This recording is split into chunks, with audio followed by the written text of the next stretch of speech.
थौबालगी exam centre अमदा हंदक थोखिबा थौदोक अदु यामना लाइबक थीबनी मरम अदुना बोसेमगी guideline मतुंग इना HSLC एग्जाम थागदौरिबा महिरोइसिंगना मिनिट 15 की ममांगदा एग्जाम सेंटर दा यौरकदबनी करिगुंबा एग्जाम हौखरगा नंगहौदबा थोक्लबदी मसा मसाना दायित्व पुजगदबनी हाइना DC थौबाल अहंथेम सुभाषना महिरोइसिंग अमदी ममा मपासिंगदा चेक्सिनवा थमलकली DC थौबालगी कॉन्फ्रेंस हॉल दा पांगथोकपा पाउगी मिफम अमदा DC थौबाल अहंथेम सुभाषना हाइखिबदा डिस्ट्रिक्ट असिगी याइफनबगीदमक्ता एग्जाम असि हेन्ना नियम चुमना अमदी इंग तपना पांगथोकपदा एग्जाम असिबु थारिबा महिरोइसिंग अमदी ममा मपासिंगी थौदांग यामना चावी मरम असिना बोसेमना पीबा गाइडलाइन की मतुंग इना एग्जाम थाबा लाक्लिबा महिरोइसिंगना एग्जाम की मतमदगी यामद्रबदा मिनिट 15 की मांगोइनना exam centre असिदा यौरकदबनी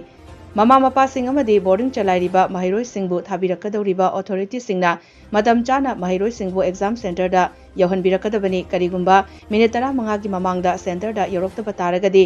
अकनबा frisking चथगनी हाइरदुना करिगुंबा exam हौरगा चंगहनदबा थोक्लबदी exam center की अथॉरिटी दा ब्लेम तौबा यारोय इसा इसाना दायित्व पुगदबनी महकना मखाताना हाई एग्जाम असिगा मरी लेनना डिस्ट्रिक्ट मजिस्ट्रेट ना थोकपा ऑर्डर अमगी मतुंग इना एग्जाम सेंटर असिगी मीटर चामगी अकोइबदा मी मंगा नत्रगा मंगादगी हेन्ना पुनबा यादबगी अथिंगबा लई मसी चामदा चामा थबक ओइना पांगथोकनी मरम असिना डिस्ट्रिक्ट असिगी एग्जाम सेंटर की मीटर चामगी अकोइबदा मी पुनबिगनु करिगुंबा पुलिसना तांथोकपदा वारोबा तौबिगनु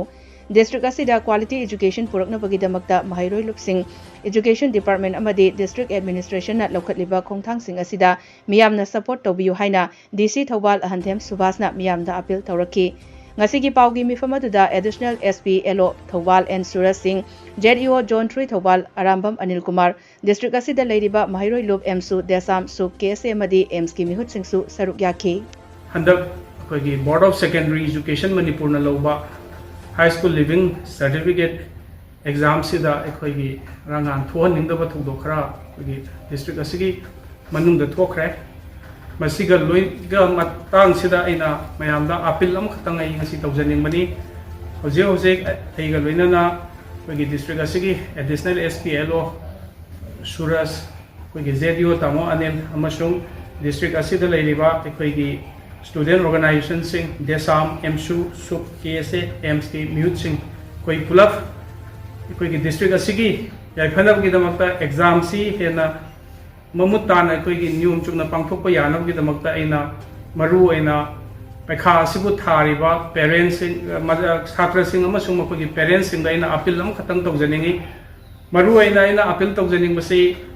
परीक्षा थाबा लाइबा छात्रसिंग सी अखोगी board of secondary education Manipur न पीबा गाइडलाइन की मतुंगिना यामद्रबदा मिनिट 15 की ममांगदा अखोगी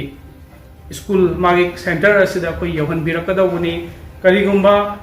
मसिदा यौहन बिरक्तब तारगदी मदुगी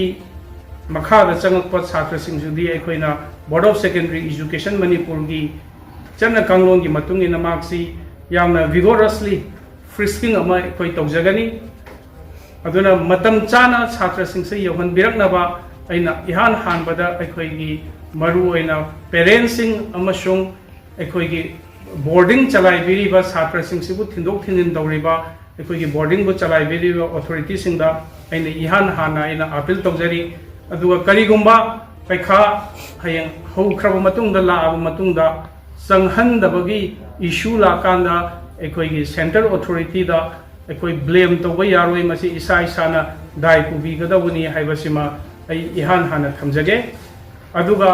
अनिसुबदा हौजे हौजेक्सी अखोइ डिस्ट्रिक्ट मजिस्ट्रेट ना थोप ऑर्डर अमगी मतुंगिना अखोगी एग्जाम सेंटर सिगी 100 मीटर्स ता अखोई मी मंगा दगी हेना पुनबा यादबगी ऑर्डर लई अदुना क्राउडिंग तौबा असि अखोई यामना सेक्शन ना मसी अखोई 100% अखोई इंप्लीमेंट तौजनी अदुना पैखा थाबा गी लाक्पिरिबा पेरेंट्स सिंग गार्जियन सिंग ना 100 मीटर्स सिगी वांगमदा लेबियु मसीदा हयंग पुलिस लागा अखोई तांथोप फोटोप तौबदा अखोई मयामदा वरौ बिगनु हाइबसिमसु आई डिस्ट्रिक्ट एडमिनिस्ट्रेशन की साइट की अपील तौजगे अदुगा ख्वाइदगी मरु ओइना लास्ट डिस्ट्रिक्ट असिदा क्वालिटी एजुकेशन पुरकनबा होनरिबा अखोइगे छात्र की संस्थान सिंग अमसुंग एजुकेशन डिपार्टमेंट अमसुंग डिस्ट्रिक्ट एडमिनिस्ट्रेशन ना लौखतचरीबा खोंथांग सिंग सिदा प्रजा मयामना सहयोग पिनबियु हाइदुना अमुका हन्ना अपील तौजगे।